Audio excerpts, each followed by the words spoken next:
I'd like to begin by taking a moment to thank Rotary for giving us a chance to come back and speak to you all again a second time.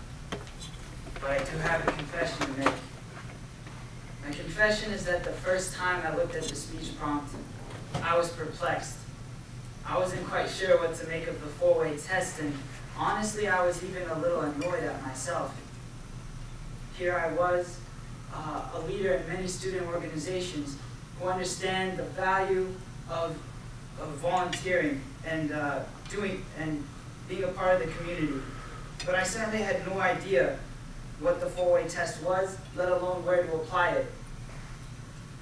For about half an hour after hearing the prompt, I sat in what can only be described as an episode of intellectual paralysis, when it finally dawned upon me. The four-way test that I was trying so hard to internalize and define was actually an articulation of the very building blocks that my own life's aspirations and dreams are built upon. The four-way test isn't just a way to evaluate your relationships with people. Rather, it is a standard by which to live. If I were to live my life in such a way that every word I spoke was the truth, and every action I took was fair, every decision I made was fair, and that every action I took helped foster friendship and develop new relationships, and my efforts benefited not just myself individually, but all of society, then who's to say that I haven't already succeeded? Have I not lived a life of honesty, of accomplishment, of service? You see, without realizing it, the four-way test is the blueprint by which I've been trying to live. Not only that, it is the blueprint to the path that many successful leaders have already taken.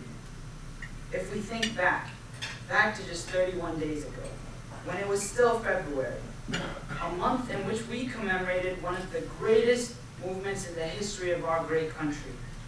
A movement that was made up of the young, the old, the destitute, the despondent, the dreamers, the fighters, the readers, and the writers, all led by one Reverend Doctor who had a dream.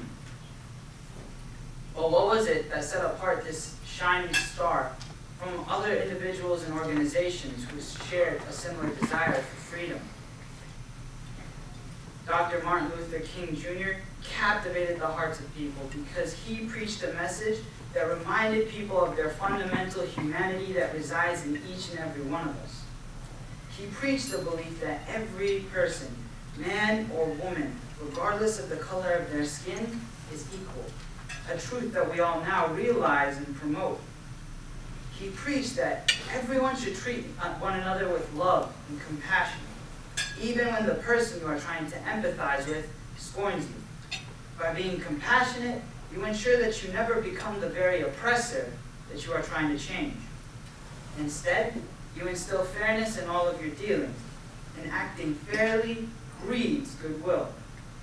And when a group or organization, or dare I say, a community comes together and acts in goodwill, society will reap the benefits.